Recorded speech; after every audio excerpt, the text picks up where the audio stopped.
Hello, and welcome back to Literally Literary. If this is your first time joining us, be sure to check out our previous episodes. Today, we are beginning our discussion on the short story collection, I'll Give You a Reason by Annell López. Great job. Yay. Yeah. All right. Annell López. Had anyone... Well, this is a debut collection, right? I think so. Yeah. Tell us Yeah. about how you came across this one, Vanessa. Well, Yes. I was looking for a new book for us to do, and we all said we wanted to do a short story collection. So I was looking around at different presses, and then I came across Feminist Press, who's the publisher for this book. And I was looking at some of the reviews on it, and Maurice, one of our favorite authors that we like to talk about on this podcast, was one of the ones who left a review on it. So we thought it would be a good idea to check this one out. Yeah.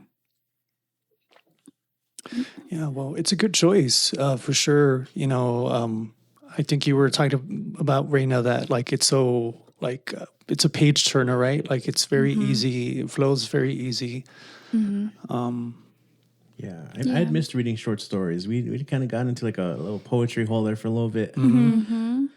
So it's refreshing, right? Because it's definitely different reading short stories. And I like it because it keeps me on pace where they're short enough that I can just like knock a few out and be like, I could do one more. And then before I know, it's like, oh, I read that much? Cool. Yeah. And it was published this year, right? So fresh off the press, and they're based out of the City University of New York. And the Feminist Press has this prize here, right? The Louise Meriwether First Book Prize. And I think that's worth noting. That's something that they put together with the was it? They mentioned more in the back, right? Collaborated with the Tayo Literary Magazine. Yeah. So that's really cool. Congratulations to Annell López for this collection. And yeah, Feminist Press, I'm glad that you were able to find something. I don't know that we've read anything from Feminist Press. Maybe we have. Maybe you all have. Maybe I haven't. Give me a second. I I feel like we did. Let me double check though. So that's also kind of nice, just giving other presses a little bit of press. Yeah. I'm impressed. Very nice. Definitely look them up too. You can follow them at feministpress.org. For this time around, I ordered directly from the press, and kind of it made me realize like why haven't been doing that the whole time. So I'm gonna try my best from now on to like order straight from the press for the books that we cover.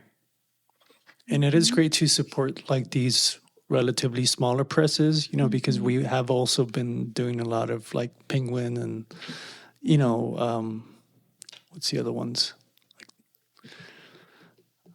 I forget, you know, but like, not to say that like, of course, you know, we're just purposely sticking with smaller presses, but, you know, it's good to give them a spotlight. I mean, in a way, I feel it just kind of fits with our overall thing of just trying to not only read contemporary authors, living, breathing authors, but like presses that are out there that maybe aren't getting as much. I mean, that they're there, but, you know, it's not a big time press. Yeah. And they're obviously putting out quality work. So, Oh, yeah.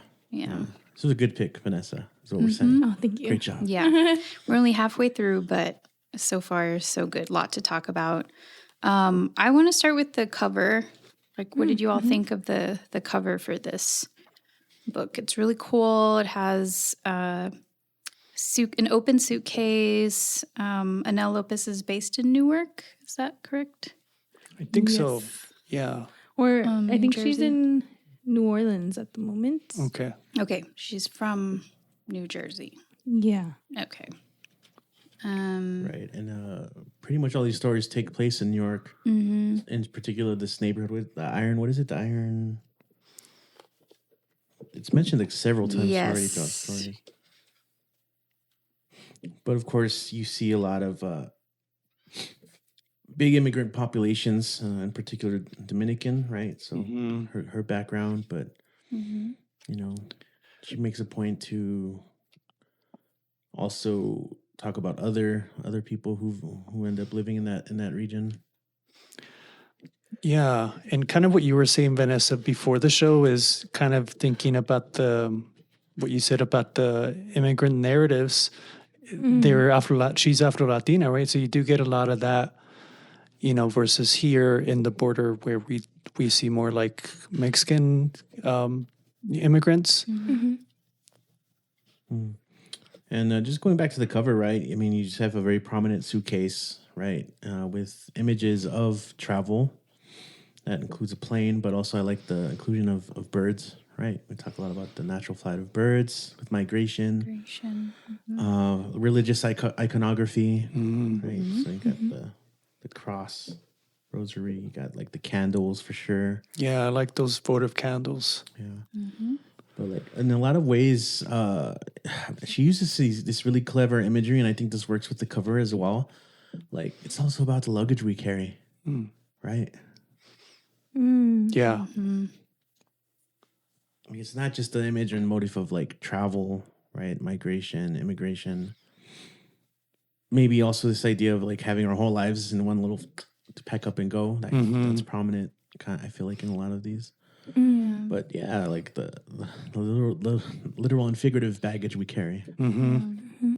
That's true. I think that is like a theme we see connecting several of these stories, and we talked a little bit about grief, in one of the stories in particular, and just like the burden of being like having to take care of parents, or I don't know, different things. So we can talk a little more about that when we get to the particular stories. But that's a really good point. Yeah, a lot of broad themes, sexual desire. All the way, like that's one I didn't expect, But yeah, it reminded me a lot of, in terms of works we've covered, of what's it called, the Mexican Daughter one by Erika Sanchez. I'm Not Your Perfect. Yeah. And then also, of course, Poet X. Because you also get the Afro-Latina poet. Although none of these are poets so far, maybe there will be one, in the second half.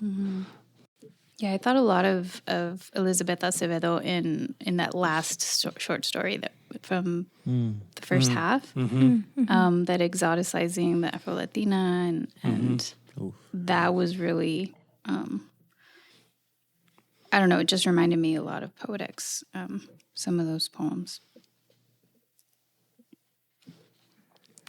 So in total, we have 1, 2, 3, 4, in this first 5, part, 6, 7? 7, 8. Oh, overall. Overall, yeah. 17 stories. So, and there's a lot of there's a good variety of ranges, right? The last one's only a couple pages. There's, some that are like 10 pages. There's one maybe like 20 pages. So... Yeah, I mean, I'm pretty impressed by also the shift in characterizations and just overall story from one to the next. Yeah, it's mostly women characters, but they're all different ages. So there's some teenagers and there's some grown women. I think there's, in this first half, only one story where the main character is a man.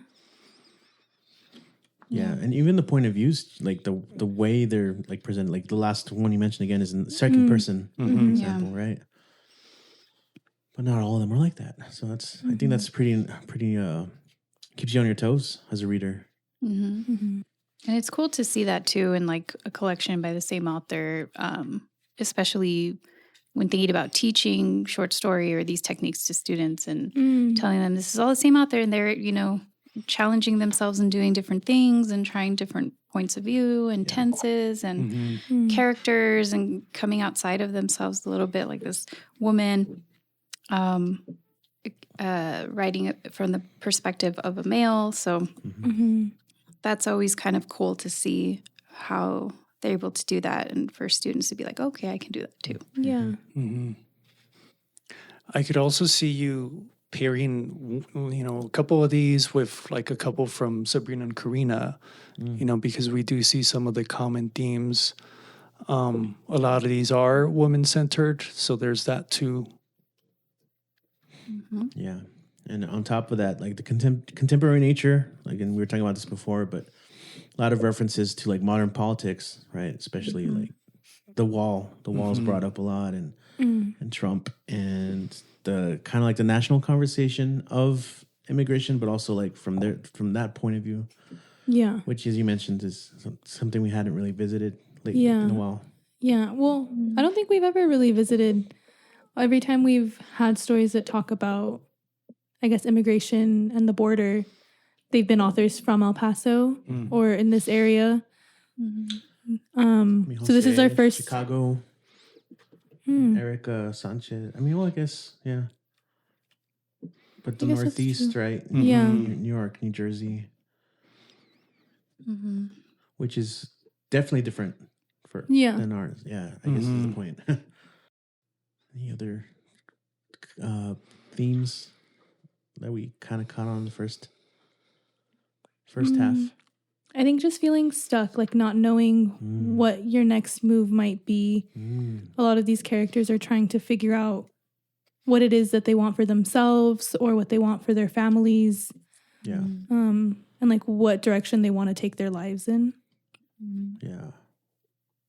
That's true. I kind of marked up on like that being stuck, but a little bit of a cynicism, that's, which is granted, Yeah. fair. There's some bleakness to it, with little moments of hope kind of throughout. But I guess that's more for like the individual discussion of stories, or the discussion of individual stories. So the first one, I guess. Yeah. Great American Scream Machine. So how many of you guys thought of a roller coaster the first time you read that? Yeah, I thought. Yeah. I thought it was going to be something, I don't know. It was a really cool title. It hooked me. And yeah, I thought it was going to be some amusement park or roller coaster. And it's going to be like a band or something. Damn, that's a cool name. I mean, I thought roller coaster, but also like the playing on like American Dream, right? American Scream. And I guess she does talk about, right, that feeling of writing the roller coaster of that name, and also kind of her finding out that she's undocumented. Right, it's kind of like the motivating piece, I guess, here. Got some teenagers hanging out. It's pretty fun to read. Social dynamics, I think. You get like some kind of, I don't know if it's like unintentional humor or like dark humor too, right? In a lot of these stories. And they do use a lot of like that sexual, content. Whether it's like the dad responding to like the Craigslist ad, right? And like that's how he finds out he's gay. So a lot of these stories do grapple with like the sexuality of like the parents or, them themselves, right? So I do think it does fit in with like a lot of young adult fiction. And I could see, maybe like a senior level class in high school, even, teaching it with like the caveat, because I mean, they're already, of course, getting exposed to so much more, right, in the internet. So I do think it's teachable to, people like Eddie or other, high school teachers. Right, yeah. So hard to bring this kind of stuff into the curriculum, though, especially with all the banned book conversations happening. But it would be really cool to see a book like this one with these themes in a high school classroom. Oh, yeah. Yeah, people would get upset if they learned about the content. I mean, it brings up the birther movement. That's kind of one of the things that we talked about here, right? The questioning the legitimacy of Obama's birth certificate, which obviously kind of draws anxiety to Eva here, our main character in this story. And there's some things I highlighted here that, you know, just kind of talk about how her whole frame of mind drastically shifts to this kind of worry, right? And having to like you talk about like the dark humor a little bit, right? Like she's talking to her friend here. It's like, don't you have to lay low or something? It's like, well, I'm not a fugitive, but in many ways, right? You do have to like stay out of trouble now, and that's kind of one of the things here. And actually, that was my strong line too. The paragraph right after, right where it says on page 5, but even though she said it, she didn't believe there was a difference. She had seen how her parents lived. They owned very little. They couldn't travel anywhere. They couldn't even move to a better apartment. And even when they refused to speak about it, fear loomed over their lives. So just going back to what you were saying right now about the cover, right, is kind of the lack of capital, the lack of, you know, resources that not just immigrants, but undocumented immigrants have. And yet, you know, it's kind of, they do carry that home with them, right? Whether it's their like roots or, you know, whatever, like, themselves, right, amongst themselves, like being a family and staying together.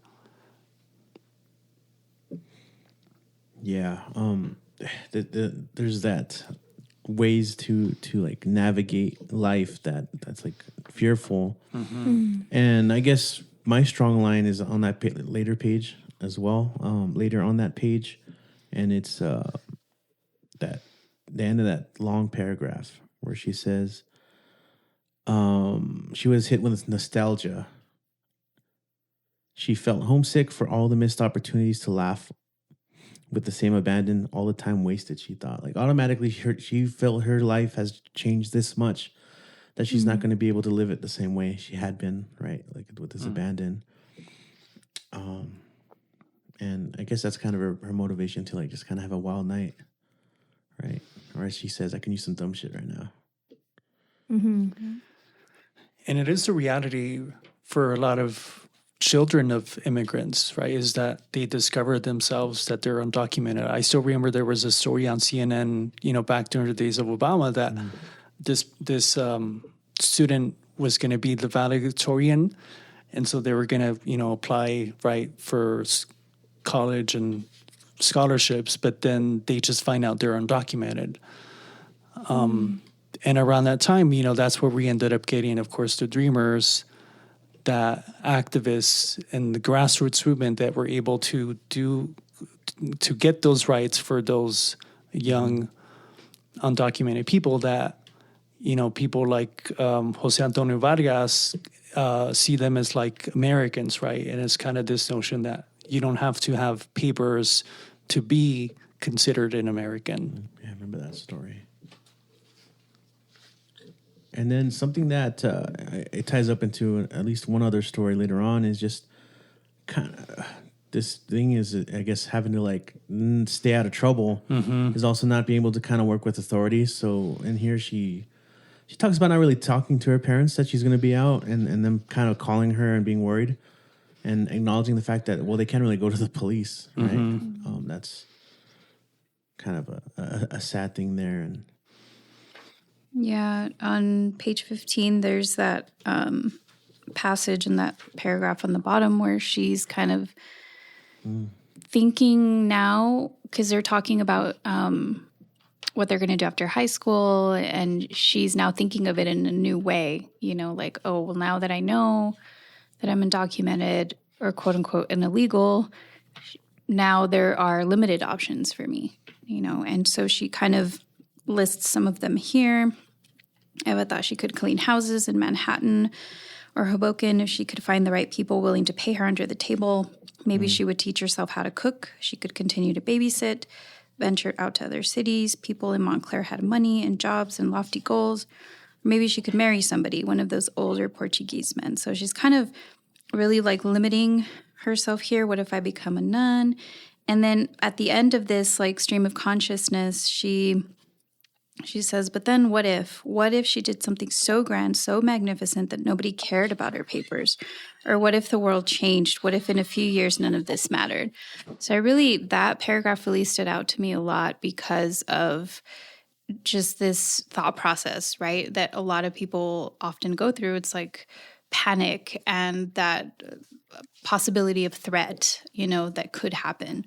But then a little bit of hope, like you were saying, Richie, right? Like a little tiny bit, like maybe this won't matter in a few years. Maybe this whole thing, like having papers, not having papers, won't be the only thing that, defines me. Mm-hmm. So that paragraph really just stood out to me in terms of like how real that thought process can become. Mm-hmm. For someone especially that young and is not really grasping how important that is. Yeah. I also think it was interesting to see how she began to kind of regret the way that she had done things in the past and not really tried to make a group of friends, and it was just always her and Jay, and she started to kind of resent him for having, I don't know, she just started to resent him and like their friendship, and she kind of just ditched him to hang out with these new people and see what that's like. Just that regret that also kind of comes through with her realization. But yeah, I definitely think it's a good first story, thinking about setting the tone for like the rest of the stories. Do you see a lot of these common themes in the other ones? All right, back on. So Dark Vader, huh? Mm-hmm. Yes. It's the dark side. It's the dark side. It's the power of the dark side. But we were joking before, right? We just can't escape Star Wars on this podcast. No, we can't. I'm just like so disappointed. We're like, yay. Vanessa's like, no. Dark Vader.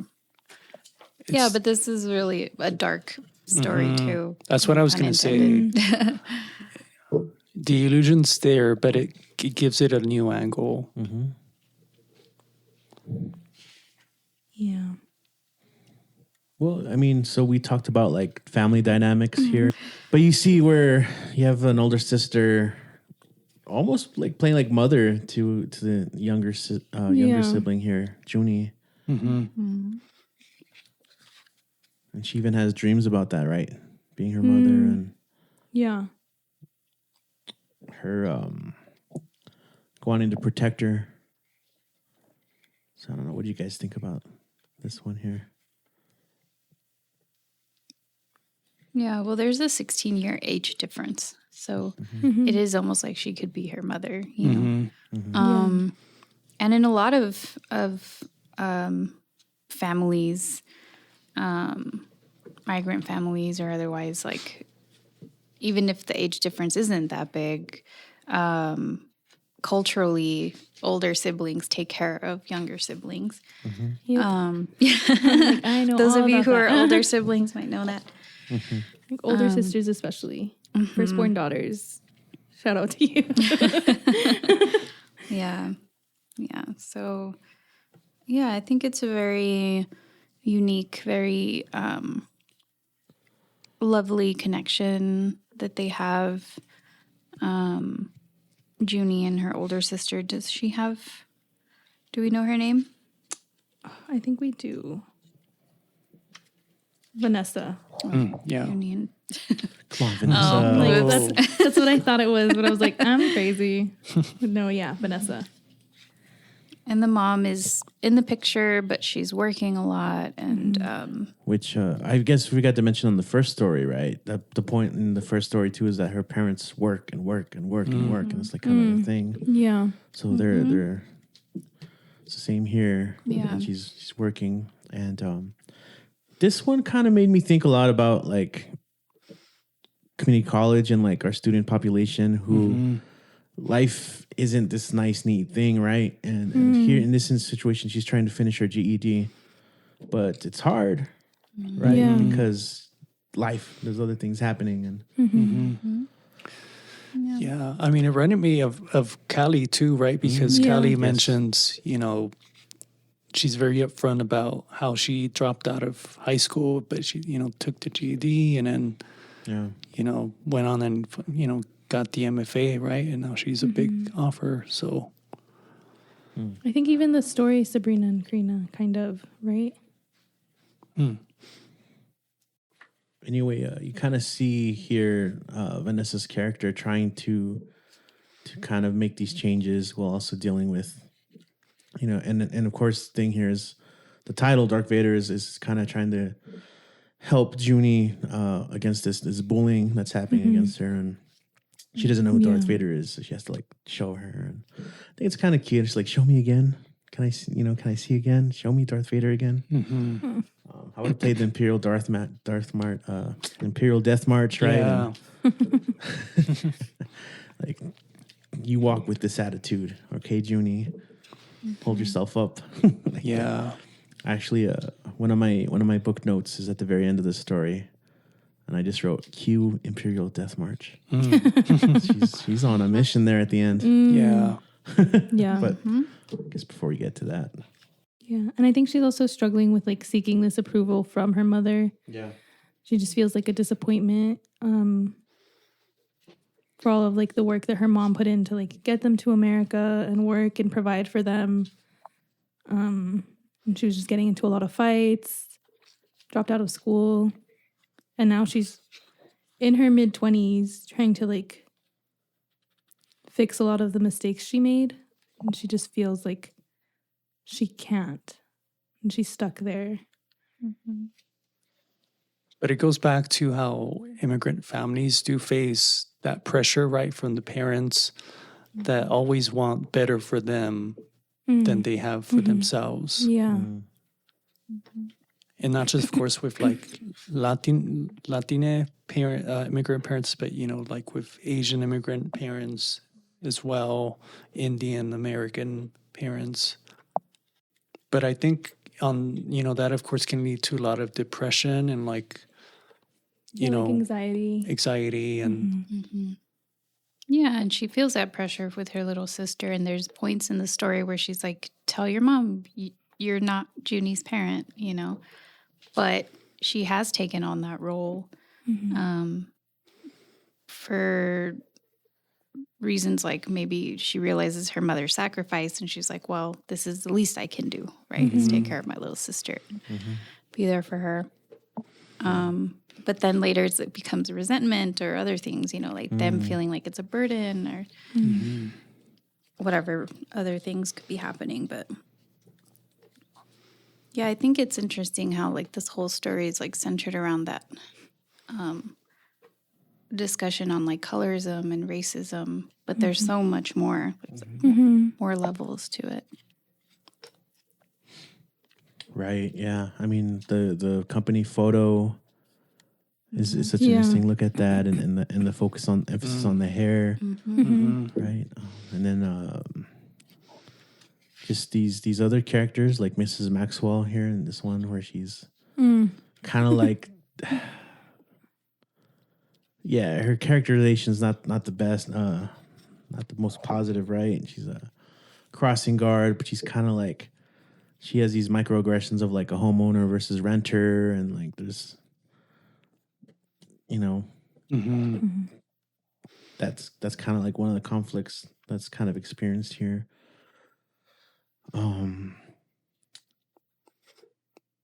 Like kind of like the narc, right? Like she reports to the school, like stuff going on outside of the school. Like, what did you guys make of Mateo? too bad this is a visual podcast. I wish I could like show you guys the My face I just saw. Yeah. I'm like, he's just a man. Yeah. He's just a man. Reminding I me feel of, like he was like in a higher position of power and he kind of just took advantage of that. And Reminded me of Women of Light. That relationship with the lawyer. Yeah. The whole time I was like, come on, Vanessa, come on. Yeah. Come on. But I mean, she's I in there think it just comes like with where she feels like she is in her life. She just needs to feel validated. And here's this man who's coming and giving her this attention, even though it's not the greatest attention. It's still more attention than she's getting like in other places. Right. I mean, even though she's super disappointed when she tries to like go to him for like help because she has trouble with Junie, and she's like, I just need someone to talk to, and he ignores her because he only wants to hook up. Which is funny. I was telling you guys about this beforehand. I was reading this. I decided to read a bit at San Jacinto Plaza the other day. I was waiting for jazz night at International, so I'm like, oh, okay, got here early, and I just sat down at the park to read, and I'm reading this scene where in the hotel. I'm like, oh my gosh, this is pretty juicy stuff. Okay. And just as I'm reading this scene, I'm approached by two missionaries at the park. And they start talking to me about, I'm like, I told them like, oh no, I'm good. But they were like, you know how it goes. They're a little pushing on it. And I just thought it was hilarious when the guy was just most naively asked, what are you reading there? Is it a religious book? And I was half tempted, like, you want to see what I'm reading right now? And I'm just trying to be polite as possible. Eventually, they're like, okay, we'll have a good day. It is such an interesting juxtaposition being there, reading this scene and getting approached like that.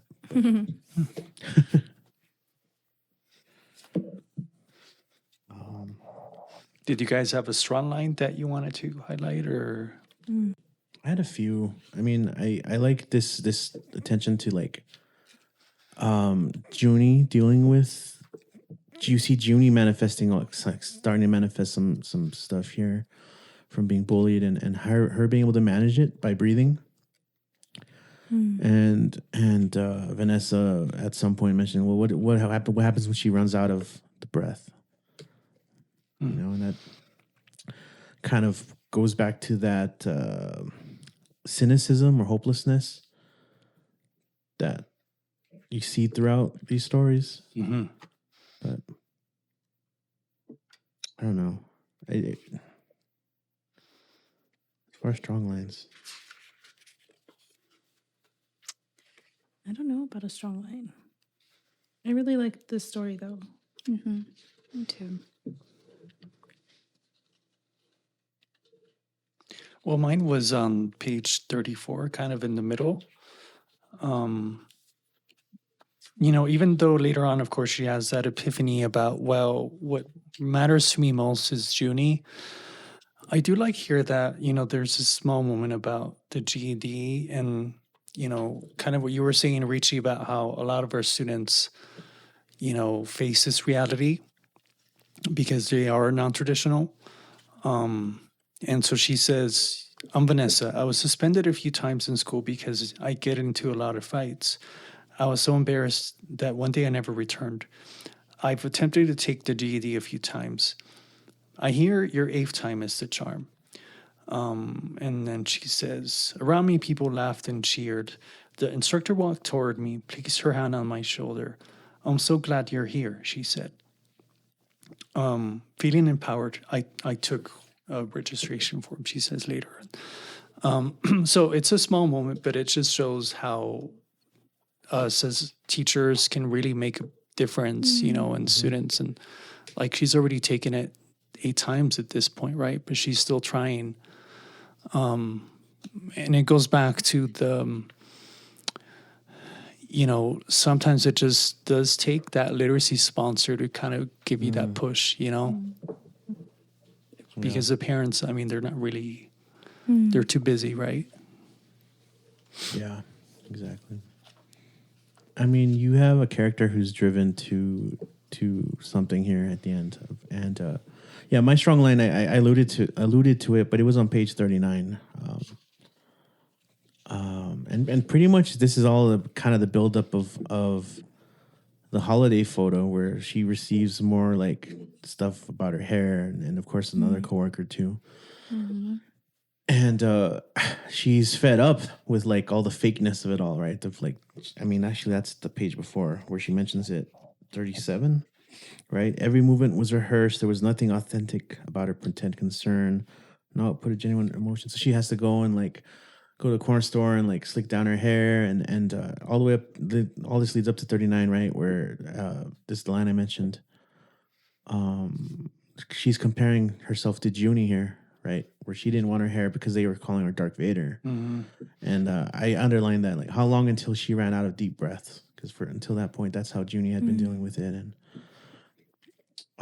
how long till she started balling up her fists? The more I thought about her, the less I cared about this holiday photo, or about Mateo, or about my mother, the GED. Junie was and always been the one thing I felt good about. So that kind of ties in, right, of her really, really coming to focus and wanting to protect her. So she's marching off to the school to give some hell. And like I said it right now, cue Imperial Death March. I think also like just the realization right before that on page 38 where she says, I was a Dark Vader at work. No matter how fast or accurately I typed or how well I code switched, I was made to feel indebted to Mateo for the life raft he'd thrown my way. Yeah. So her realizing that, and then going back to what you were saying, Richie, about like, okay, if this is what I'm feeling, what I'm going through, I can do something about it. And that's when she realizes she should go and stand up for Junie. And, you know, screw the job, you know, screw the picture where they're trying to also like flatten her, her beautiful hair and, you know, her race. So, yeah, I think that it's a nice like culmination and build up the end of that story. I like that end because it also just leaves it to the imagination. Like, like, oh man, alrighty. Fuck them up. Yeah, the only limits are imagination at that point. Yeah, I'd underline that part too about the life raft, and it's shitty, you know. He doesn't even look at her in the office, like. Yeah, and she's like, "Oh, I wonder if maybe he'll text me about it later. Like, where'd you go? Are you going to come back to work?" And never did. Of course not. Yeah. That was a good story, pretty solid one. So the next story is 30 Miles West. Things we liked about this story, things we didn't like. Yeah, this is the one where it's from a male perspective, right?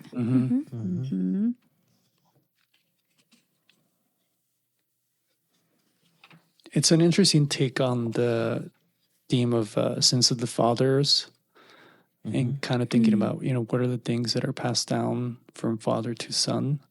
I think, again, it just goes back to like these kids having to be more adults and with these like dealing with these adult themes and learning things that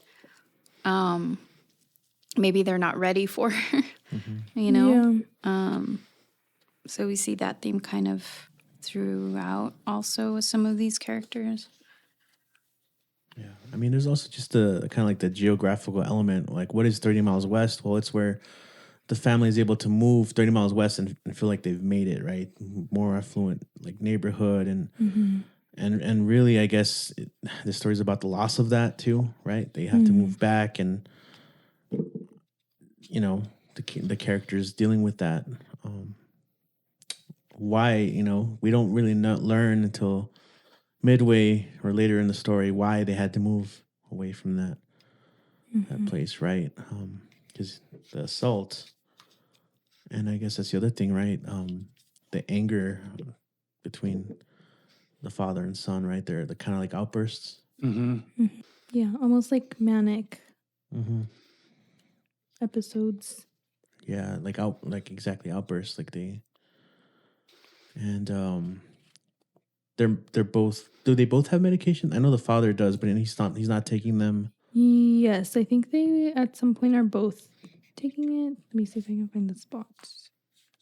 I mean, because there's all throughout the story. In fact, like the opening is like parallels with the father, right? Yeah, on page 44. That was 2 years ago before he was also put on meds. Yeah, there you go. Okay. I even underlined that too because I was like, that sounds important. Yeah. Just the dangers of medication too, and regulating emotions and actions and anger in this case from his father. And how this young boy is able to like tell when he's off his meds, or like he knows something's up. I don't know, it just feels like a lot of pressure on him too.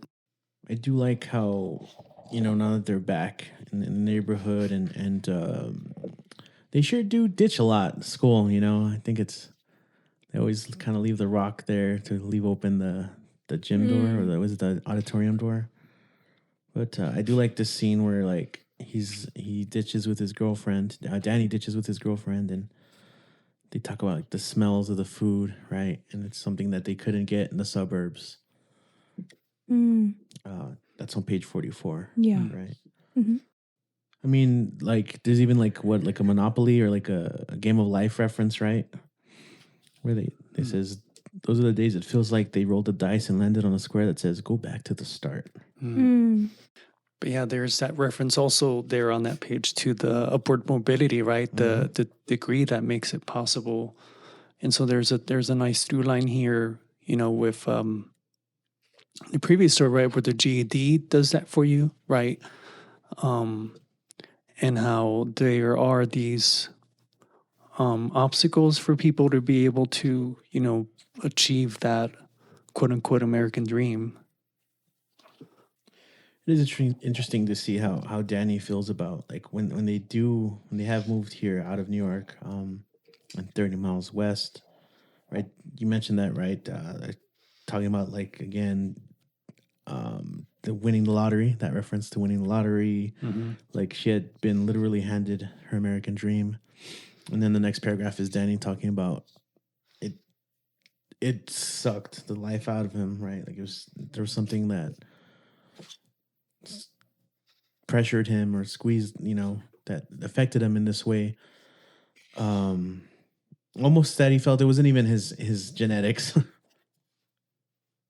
I thought that was an interesting element there too. I guess Danny's outburst that he ends up having with these other kids. What would you guys make of the ending of that one then? It kind of reminded me of Cassie's poem about being in the car, the speeding car. Oh. Just like feeling unsafe. But I guess here in this story, Danny speaks up and takes control. And you guys were talking about that, right? The difference between the two, right? Yeah, because I think you guys had different viewings of the ending. Like who had the control or who lost control there? Well, I thought Danny had the control, but Richie... Well, he did take control of his father, but afterwards he's noticing how his father's able to calm himself down.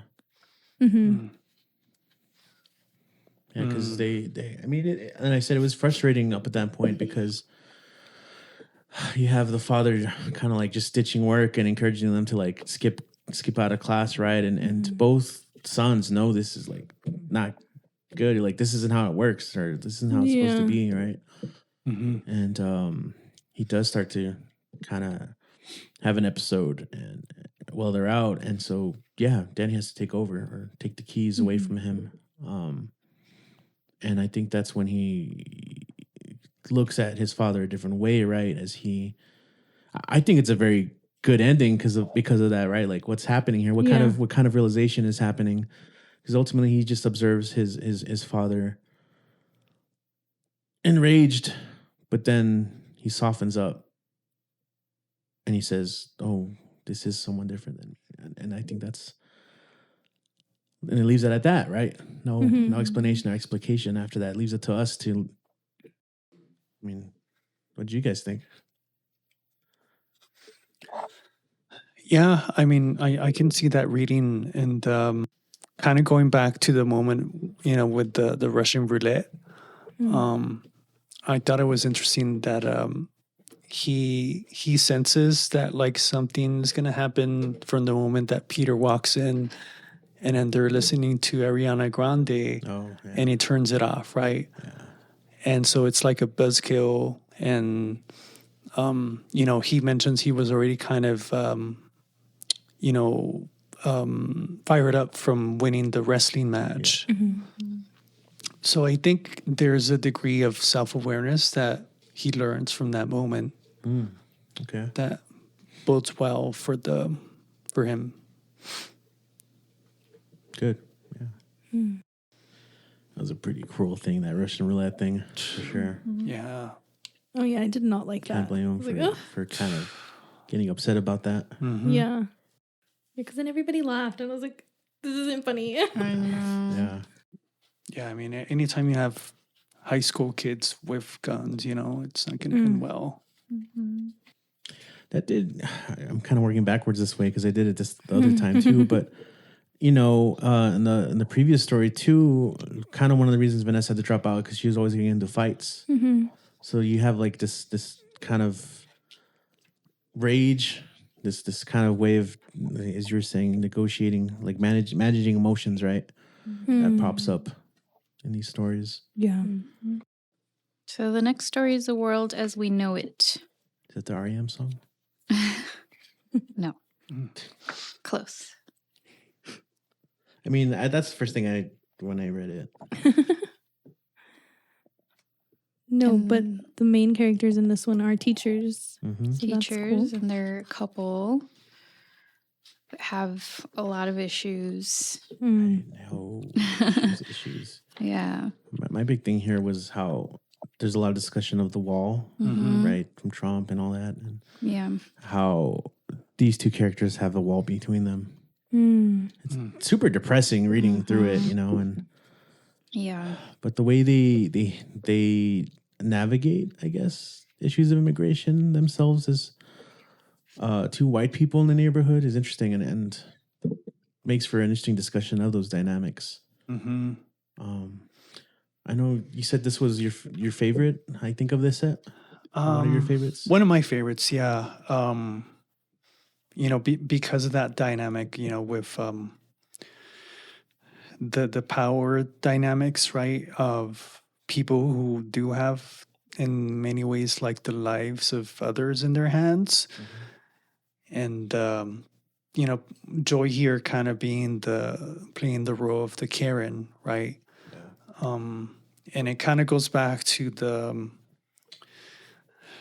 I guess, like, in a way, like the effects of gentrification, where you have, what are they called? The HOAs, the homeowners association that like really try to police the way that immigrants live their lives, with the music and They're so loud. Their appearance of like the decorations. Yeah. So it really hit a chord. And then, of course, it reminds me a lot of, like Jose Olivares' poems, about ICE raids and yeah. Yeah, you mentioned that gentrification, right? So they talk about the neighborhood, right? The Ironbound. That's what it's called. I can remember at the beginning. Yeah. On 57, where it talks, oh man. Just realized I highlighted the whole paragraph before too. Says on any given day, you could encounter over a dozen different nationalities easily, though not the generic white Americans like Joy and me. And everyone loved to hate. There just weren't that many of us. And the few of us who did live here were considered the gentrifiers. They have this, that's kind of like the attitude that they have, right? Like, well, we're the minority here. I think they mentioned it at the end again, too. Hold on, I gotta look forward. I guess there was a little bit of that kind of reminded me of Get Out at the end. Like this idea of this tipping extra wall. Like don't know if you guys highlighted that at all, right? They decide to go eat in the neighborhood, and I overtipped without Joy's prodding. She always tipped extra everywhere we went in the neighborhood, as if we were paying an additional tax for breathing air that didn't belong to us. Like that extra.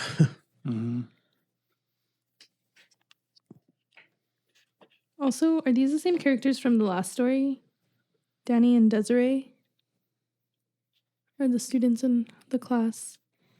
that are living downstairs? No, they're in the class. Oh, in the classroom. Yes. I mean, it's the same neighborhood. Interesting. I didn't even catch that. On page 58. Yeah, I remember he stops in and she's tutoring, right? Mm-hmm. And in the previous story, Danny's the main character and his girlfriend is Desiree. Interesting. Good catch. But are they the same person? That's what I want to know. It's a good Easter egg. Maybe we could ask her about it if we get to talk to her. Ooh. Yeah. She wrote. It's very well. Like a different, yeah, right? Because we did see that in like Sabrina and Karina. And then I don't know if you guys saw it in Maurice's collection, which I still need to read, but I don't think so. no. No, it's been too long. But I feel like maybe there could have been. It was all New Orleans based, so. What I liked is on 71, where they go to the Brazilian cafe, and you really do see the, I've talked about the, what's it called? What's it called, Richie? And going back to Dr. Gunn's class about the Mary Louise Pratt's idea, contact zones. And so the idea of a contact zone, where you can get to different races, different ethnicities, etc. Is there harmony or is there like conflict? And then, do you notice that like they're struggling in English, right? Because of course it's not their native tongue. And then, Joy says, they're accommodating us. You don't think so? I don't think what? You don't think they're trying to accommodate us? They probably feel pressure to speak English, I wanted to say not today instead of I asked if that was a bad thing. It's a sad thing, she said. So kind of, the condescending tone to me. And instead of her seeing it, well, maybe I should like try to speak in, I don't know, Spanish or Portuguese maybe, right? Here I am going to make life difficult for the business people here. And then not appreciating it, kind of looking at like, ay, pobrecitos, no saben, which, really rubbed me the wrong way too. Yeah. When I read that. Yeah, Joy's a bitch. I love that her name is Joy, though. I was gonna... Yeah, she's but miserable. It's all these little things that are kind of leading up, and the climax of her calling CBP. Is it CBP? CPS. CPS. On the neighbors and thinking that she's doing them A favor, right? Or the neighborhood a favor. It's like, well, you heard the noise, and so yeah, that is very like Karen behavior, but also I think her trying to, because she maybe feels like the minority and a threat, she's like, well, I'm gonna exert my power the only way I can,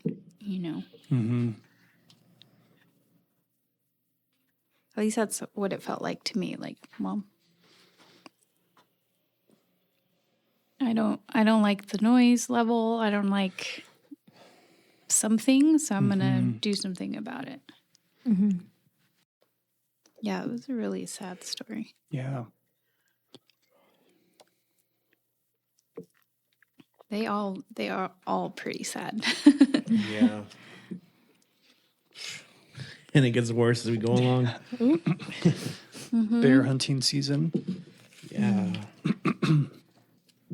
Yeah, that one we were saying pre-show about how it's like an interesting take on grief. A woman who lost her husband and carries his ashes around and eats the ashes. Yeah, that was interesting. And is trying to navigate like dating.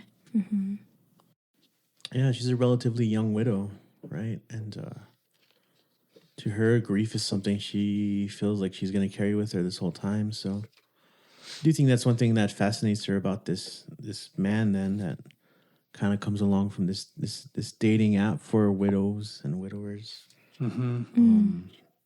Right? Like she mentions it, right? Like it looks like he's mastered grief. And I mean, I guess that's not necessarily the case, right? Because in the end, she ends up helping him with his thing, right?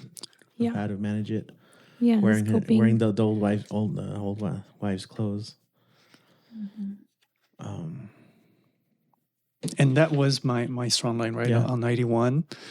She thought of the people she had met at the support group. She had learned they all kept reliquaries. Can't pronounce it. They'd all held on to something sacred from their former lives. Some women still texted their husbands. Some listened to voicemail greetings on repeat. Some slept next to their dead loved ones' clothes.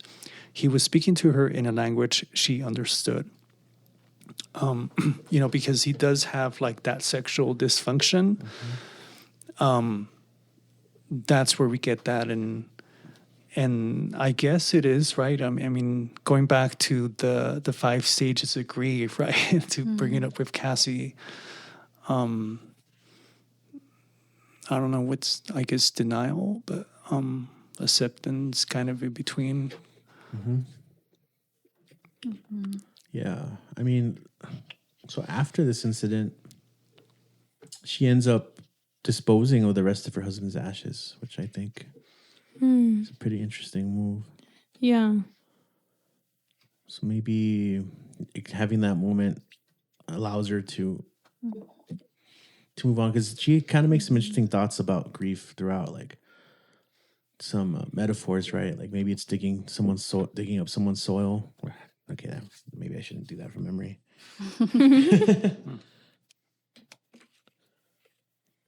Oh yeah, on 85, right? But maybe that's what healing was. An exploration of the unknown, an excavation of soil that doesn't belong to you. I guess that's just her trying to make acceptance of like this bear hunting that she's never been into or would never considered. But okay, maybe that's what healing requires, something completely different than Yeah. And it's so true, just having to deal with something like that, a death of a husband or death of anyone really, and grieving that. And everyone's going to be grieving differently for different amounts of time. And maybe some grieve forever. Maybe others are able to hide it better, So everyone has their own way of grieving and dealing with things, So I appreciated that. Coming to light in the story. And then for them now, once they do, what's the word? Starts with a C. When you get married and then you Consummate? Yeah.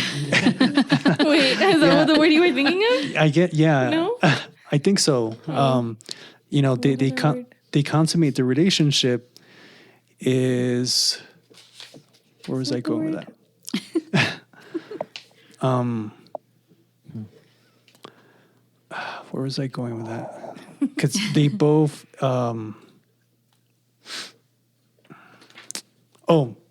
they end up trauma bonding in their, in their own way, right? Oh, okay. Yeah.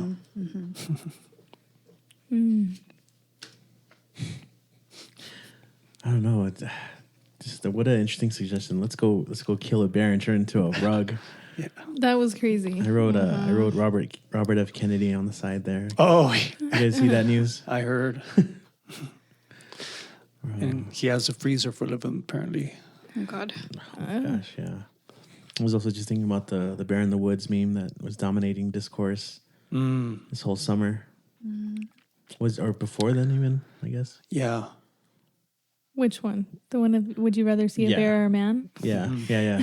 And I'm like, here she is on a date with this man in the woods and the bear. Like, I was like, is this the meme? Yeah. I think that goes back to like the dark humor that's used, in these stories. It's like they're so dark and sad and frightening, but there's like a little bit of, especially when we can make those connections to these memes or like just how freaking crazy it is to date using online apps nowadays.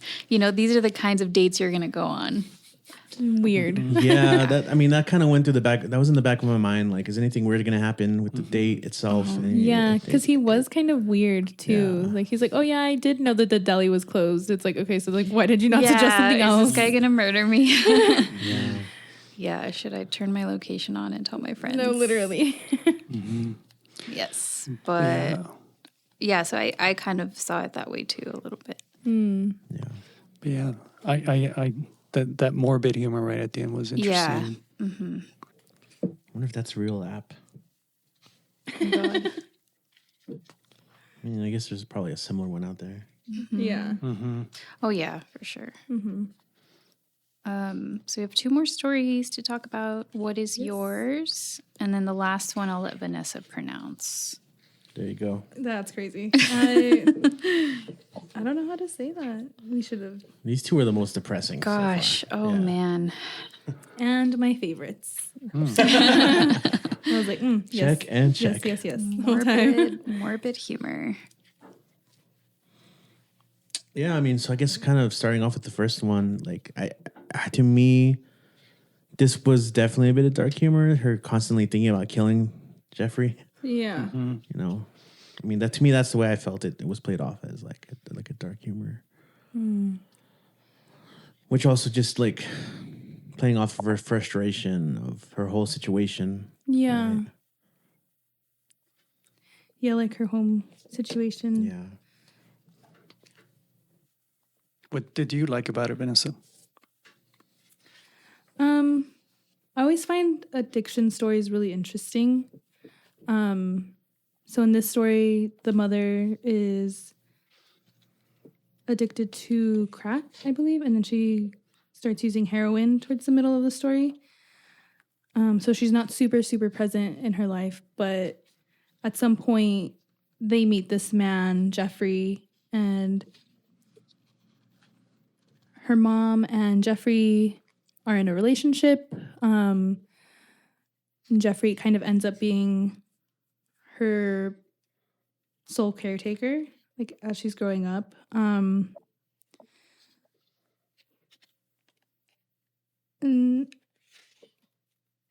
I don't know, like they both do care about the mom, but there's not really a whole lot that they can do for her.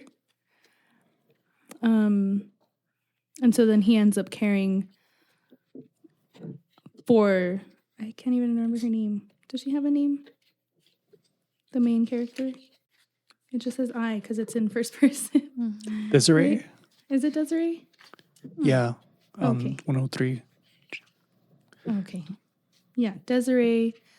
They end up bonding a lot because they're spending a lot of time together. They go looking for the mom a lot. And they just, while she initially wants to kill him and she hates him and she thinks that her life would be better off without him, she realizes that he does care for her. And they do form this bond, especially once the mom disappears.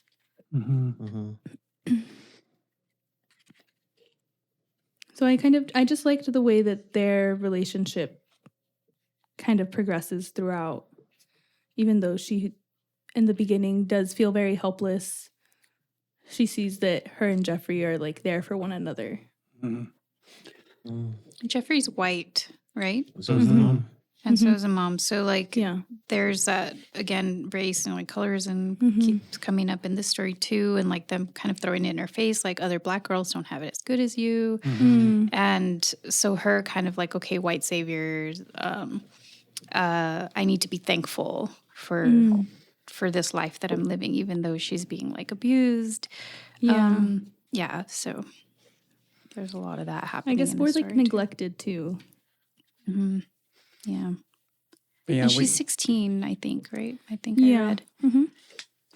and Veronica's the mom. Mm-hmm. And we are seeing a lot of that attack on like being biracial and also like people who don't have kids. But anyway, you know, the biracial identity, right? And it's kind of how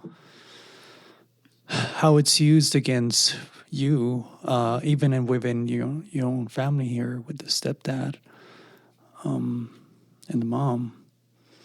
But yeah, so that was interesting. And then, what does Jeffrey do? Like, I was trying to remember. I don't know I don't remember Like- it being mentioned. I don't think it is. Like- He just picks up girls at the bars. No, I don't know. I kind of just saw him as like, They inherited the house from his mother, his grandmother. Mm-hmm. because I kind of just saw him as like white trash, you know. No, it doesn't really mention that at all. Like So maybe that's why also Desiree feels that loathing for him is he's not really contributing to the house.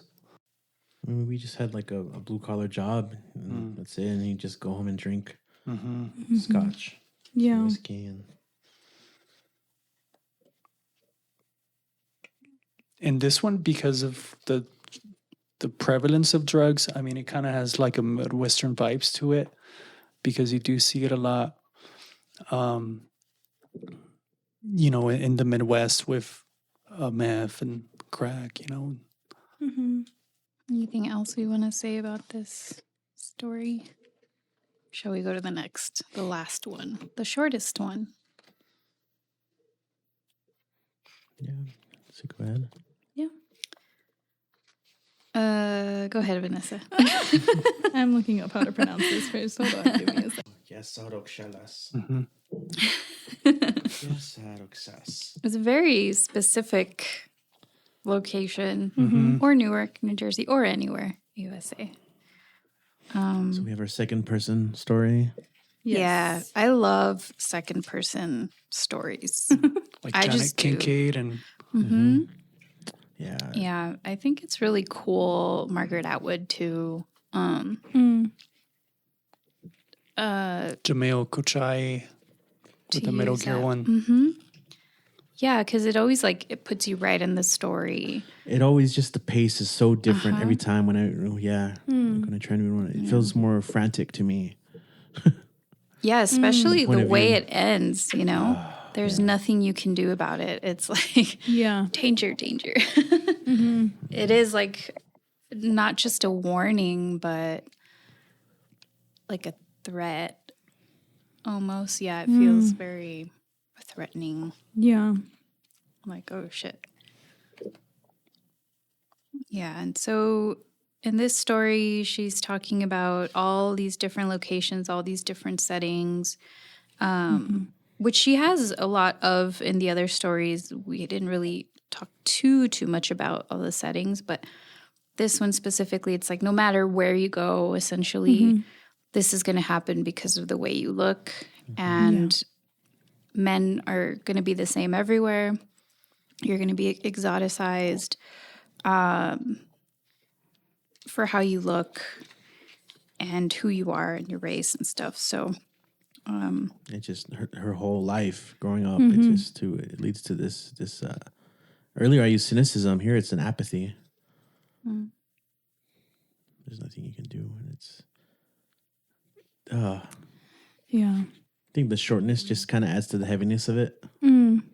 That's just kind of blunt and like these little episodic moments of again and again and again and again and again to the realization there's nothing you can do. This is how it's going to be. Yeah, it's different scenarios, different moments, different things that have happened to her in different places, but they're all the same, Yeah. you know. Yeah, so that was that I appreciated the realness of that. And which also ties back to the title. the white passing that you see, right, with the Italian boy, Well, and then Yeah. how it is for other immigrants, right? The boys here from Yasaro Chalat, or however you pronounce it, you know, being able to pass it. Well, they are white, right? So, yeah. Yeah. And I think even that this is focused on Black women, I think it's something that most women can relate to in any place. And there is always like a defensiveness that a lot of these men or boys that she encounters have, right? A lot of like the microaggressions and, you know. That they think, maybe they think are harmless or funny or, Like, I'm they've never heard complimenting this you. before. Like, we've heard it before. We've been called exotic before. Yeah. Like spicy little Latinas, like all of it. I've heard it's been said. Yeah, I like that, what you said, Richie, about it, just the pacing and being frantic. And so quick. And it does feel like she could just go on and on and on about these experiences that she's had in different places. Because it never does end. yeah. Yeah, just the emphasis on the placelessness in a way, right? Because it's everywhere you go that these women face that. Oof. Yeah. Yeah. I'm ready for the second half. Yeah. See where the rest of the collection goes. Yes. Excellent first half, though.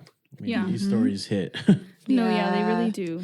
And there's going to be more stories in the second half, but it's like about the same number of pages. So, Shorter. And if we play our cards right, we may be able to maybe interview her. Let's keep our yes. fingers crossed on that. Maybe we can communicate with her on that. Start thinking about questions we want to ask. Yeah. Yeah. And if you guys pick up a copy, definitely reach out to us on social media in that time and we can ask questions as well. Yeah. Thanks for joining us on this episode of Literally Literary, recorded at Power at the Pass and brought to you by Border Senses. This episode, we began our discussion on I'll Give You a Reason by Annell López. If you haven't read it, we hope we inspire you to pick up a copy. Join us on our next episode and follow us on Instagram at literallyliterary.ep.